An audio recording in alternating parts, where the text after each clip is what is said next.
Sarap. Sarap kaya niya.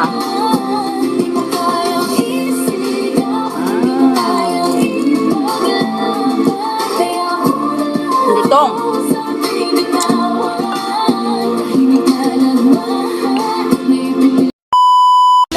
Lifestyle and stories to see. Sa bawat clip may energy. Kasiyahan na tunay. Sweet Myla. Lagi kang smile. Sweet Myla. Yeah. Sweet smile, sweet life. Alright, lika na. Sabay tayong sumaya.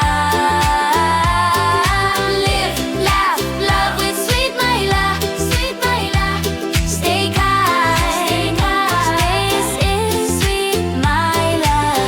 Stay kind, stay sweet. This is Sweet Myla. Ayan.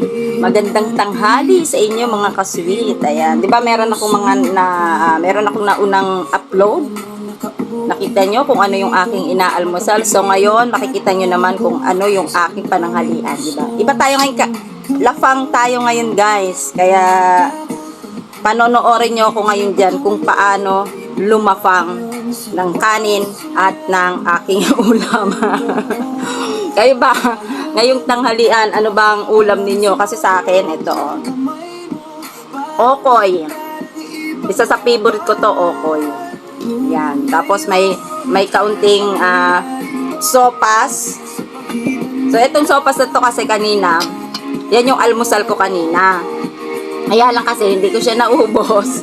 So ngayon, kesa naman masayang, edi siya yung kakainin ko ngayong tanghalian. Di ba tipid? Kasi nga, kagaya ng sinabi ko nung una, ako lang kasi mag-isa dahil yung anak ko pumapasok ng maaga.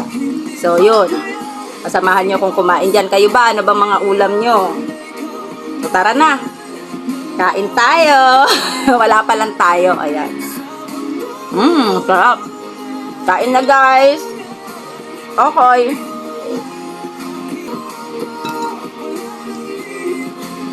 Tara, kain tayo. Ano ba magandang pag-usapan dyan? Ano ba magandang pag-usapan natin dyan habang ako'y kumakain?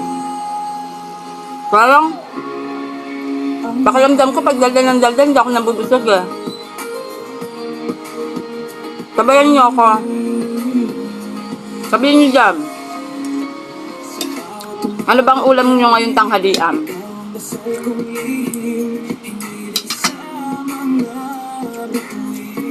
Masarap kumain na nakakamay. Pero siguraduhin nyo lang ha, pag nagkamay kayo, malinis yung kamay nyo ha. Pero sa akin yan, bakit ba sarili ko naman to, diba? Shout out nga pala nga dyan sa mga YT friends ko dyan. Mga luma at bagong kaibigan sa YT. Mga nilulumot dyan, ayan. Nilulumot sa YT, shout out. Saka yung mga mahilig humugot-hugot sa live. Ayan, kagaya ko. Shout out. Basta yun. Nasabi ko lang, pag pinasok niyo ang mundo ng YT, kailangan malawak ang inyong pag-iisip dyan. Kasi iba't ibang tao ang makakasalamuhan niyo sa YT.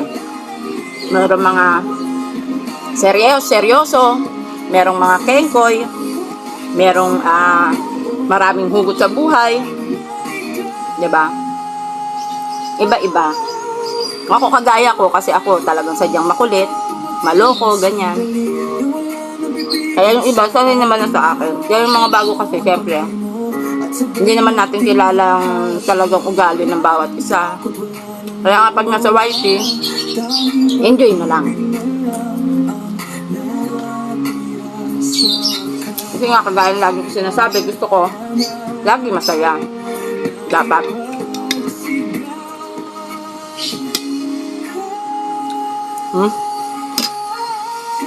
May bumabungad na pusa sa tabi ko. Ang alaga namin pusa. Laki ng baso ko, guys, no? Ano yung laman niya? Hindi yan tubig. Ano yan? Binili ko. Palamig ba? Palamig.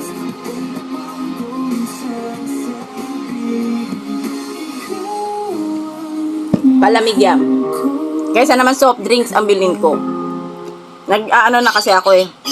Dati kasi, kada kakain ako, kahit almusal yan o tanghalian yan, hapunan, hindi ako nawawala ng soft drink sa pagkain. Lagi yan. Kaya lang, simula nung yun nga, yung nagkaroon ako ng sakit dati kasi, yun nga, dahil nga na-confine ako, tagal na panahon na yun, ayun, medyo nagbawas ako. Nagsusoft drinks pa rin naman ako, pero hindi na kagaya dati, na kada kakain may soft drinks. Ngayon nabawasan na siya. Bawas na. Naman ako. Sa ano, sa soft drinks. Hindi kasi ako nakain ng ano, walang malamig. Nasanay ako na merong malamig sa bawat pagkain ko.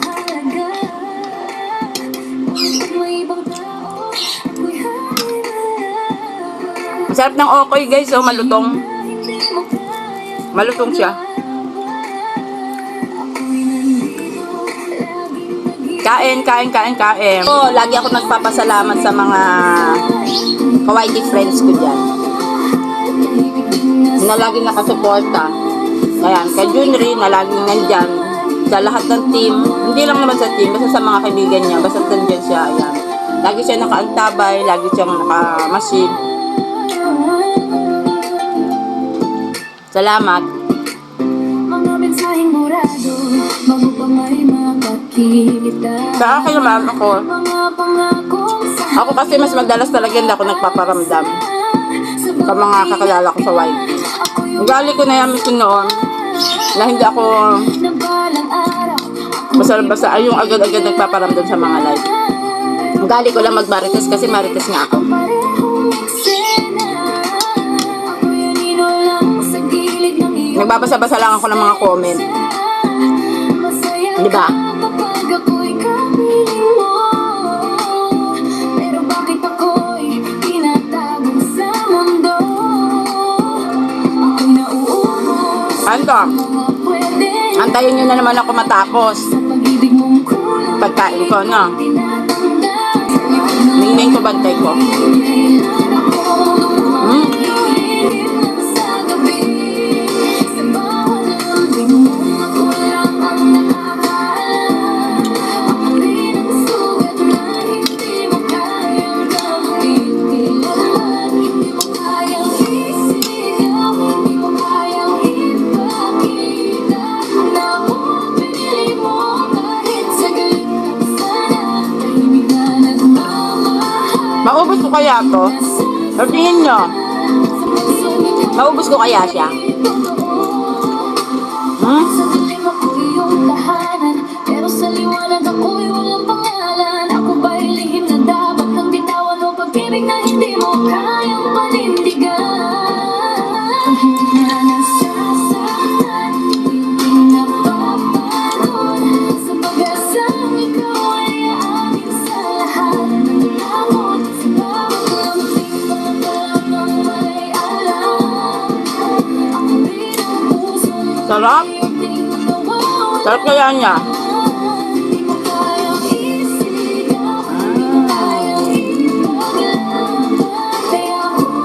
Lutong.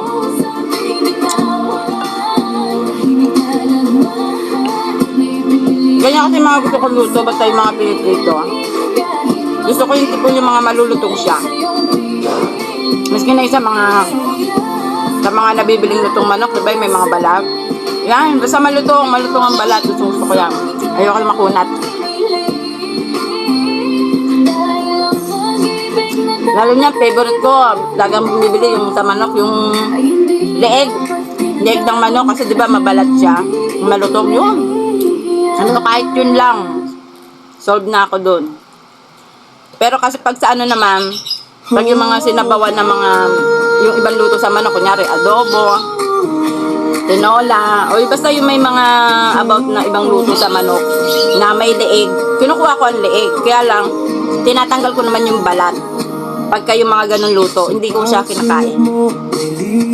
Pinakaano lang. Basta sa leeg ng manok, talagang gusto ko doon. Nakain ko ang balat niya pagka malutong. Pero yung pagsano na, hindi ko kinakain. Mga balat niya, tinatanggal ko yan. Hindi pa handang umamin o Mga gabing tahimik, pangalan mo ang dasal sa bawat sandali. Gusto sa mga isda. Ikaw ang dahilan. Pagpritong isda. Gusto ko malutong. Ang kinakain ko lang talagang isda na mga sinasabawan. Bangus. Yan. Bangus yan. Yung ibang isda kasi hindi ko kilala. Hindi ko nakain.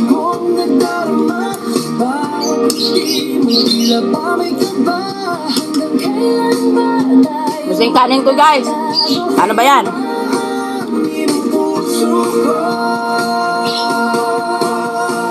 Kahit hindi pa kayang isigaw sa lahat, pag-ibig ko sa'yo'y hindi ko upas sa likod Gusto na. Yung kanin ko. May natira pa akong ulam. Ano pa akong tira? Problema niya, pag hindi kasi siya nakain agad, siyempre mamaya pag pinatagalan kukunat. Nakunat na siya mamaya. Nangyari, papapakin ko siya. Ang kaso ngayon, hindi ko siya kayang papakin kasi busog na ako. Gawa lang meron akong palamig. Yung nagpabusog sa akin palamig. Hindi pa rin kitang mahalin ang buo, kahit bawat pang Laki ng baso, di ba? Puno kasi yan. Puno yan. ikaw ang sagot sa bawat tanong ng Yun, naubos ko yung kanin. Pero may natira akong okoy. Meron din ako natirang konting sopas. Diba? ngunit sa puso ko. Siguro itong sopas kasi meron naman akong alaga dyan. Meron akong alagang doggy-doggy. Pwede ko sa kanya mapakain ito. Pero yung okoy, hindi kasi pwede dahil nga, ano to eh. Tawag to, ano ba tong okoy na tong ginawa to? Binili ko lang kasi na to eh. Tama ba? Parang hipon siya na maliliit, no? Oo, yung mga hibi ba tawag nito? Hindi ko alam eh. Basta hipon siyang maliliit. Hindi naman siya isda eh. Hipon na maliliit. Yun, tapos nilagyan ng arena. Ayan. Ayan. Diba? Pumiraso pa talaga ako, diba? Hindi natiis. Mga favorite ko talaga. Ayan. So, shout out nga pala. Shout out sa kaibigan natin diyang Keso. O, diba, ikaw na naman ang bida sa live ko, Keso. Ikaw na naman ang bida. Sana naman. Ayan. Kailan kaya ako? Kailan kaya ako makakatikim ng alimasag na yan? Ayan. Parang sabi ko, lagi ako nagbabanggit eh. Sabi ko, sana makatikim. Kasi favorite ko talaga yan.